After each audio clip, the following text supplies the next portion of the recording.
Know me, my name is Annisa Karim. I was the former chairwoman of the Collier County Democratic Party, and when I decided to run for county commission, I had to step down. And it was a difficult decision. I think running as a Democrat is a difficult decision because you have a lot to take into account. But I have received so much support from the Democratic Party in Collier County, the Democratic Women's Club, and a lot of smiles from the Lee County Democratic Women's Club. My big issues are the environment and the economy. I am a wildlife biologist. I'm a wildlife biologist. I have a Master of Science degree in wildlife ecology and conservation. And it makes me sick. It disheartens me the way that our state legislature is treating the environment. But it also makes me sick on how our counties are reacting. You have people like Matt Caldwell running around taking all of these donations from the sugar industry, from the phosphate industry, and our local governing bodies say nothing about it. When we are talking about fracking, our local governing bodies don't really want to ban fracking. That's ridiculous. We know that our geology here in the state of Florida is unique. We have this porous limestone underneath of us. What do we do when we acidify limestone? What happens to our water supply? You know, in Collier County about 2 years ago, we had a county commission meeting where fracking was on the agenda. Not necessarily talking about banning fracking, but just talking about how fracking could impact Collier County. The county commission adjourned the meeting early, and the people were not able to speak. And for me, that was the final straw. That's right.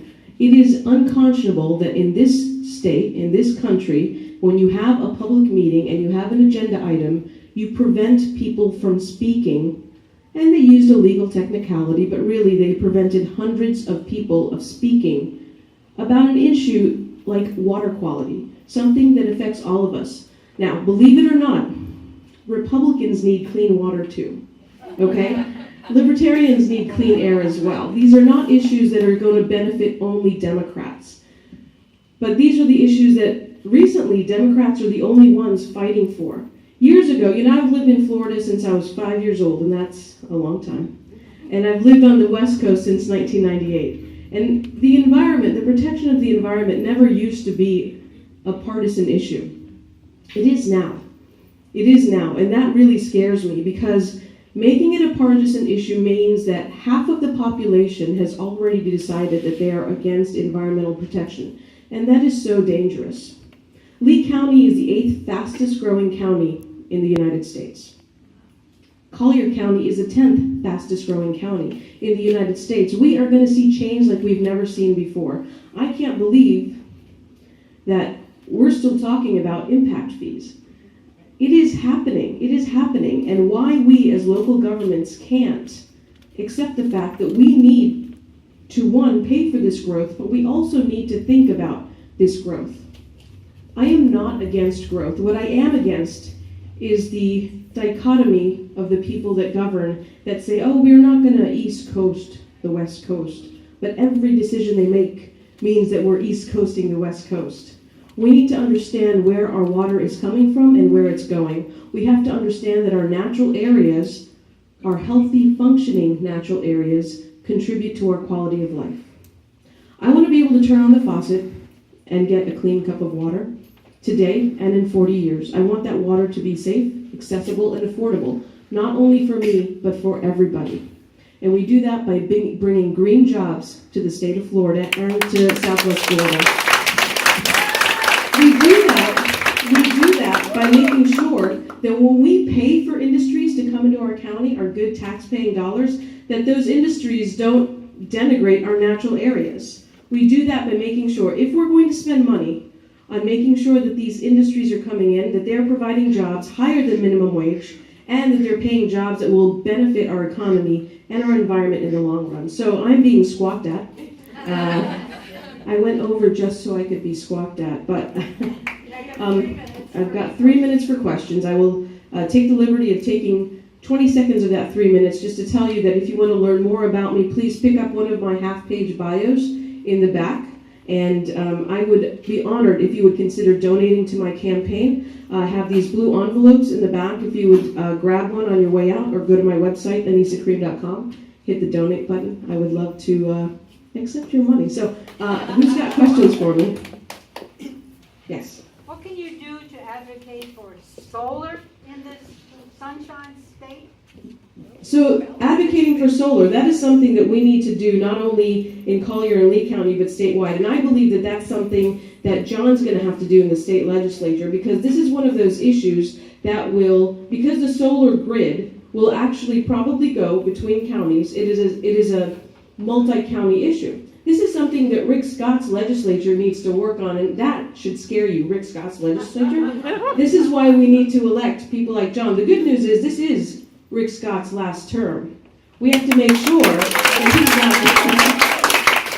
not. So what I would do as county commissioner is I would pass a resolution at the county level, or introduce a resolution at the county level, hopefully to get passed, that we in Collier County support solar industry jobs, making sure that solar industry manufacturing panel jobs are brought to Southwest Florida, and that we would subsidize it for the first 3 years until those businesses are able to get on board. We subsidize so many types of businesses, believe it or not, at the county level, that if we're going to do it, we need to do it where it will benefit the people in our county to be able to get those jobs. Not bring in a business from out of state in, and we only give, the only jobs that are gained are janitorial minimum wage jobs. So, any other questions? Yes? One of the biggest obstacles I hear with regard to the environment is nobody has a sense of urgency.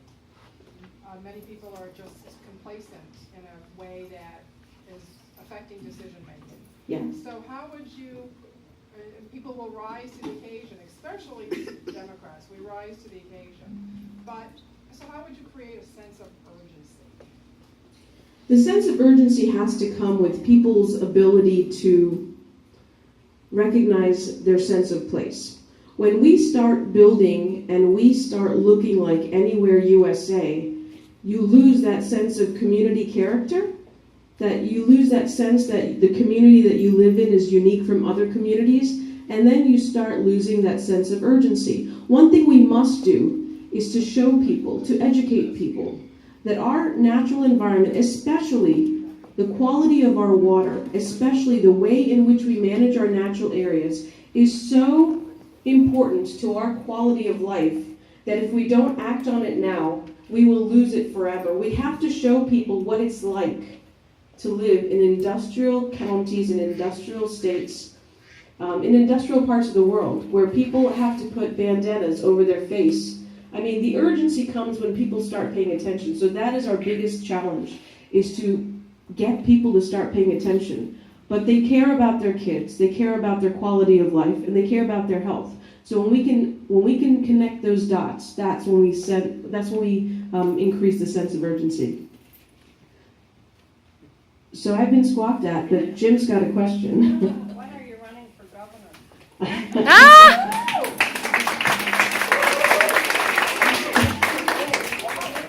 Let me do county commission first. All right, Jim's been cut off. I've been cut off. Thank you so much for having me in Lee County. I really love it. I love coming to this meeting. Thank you.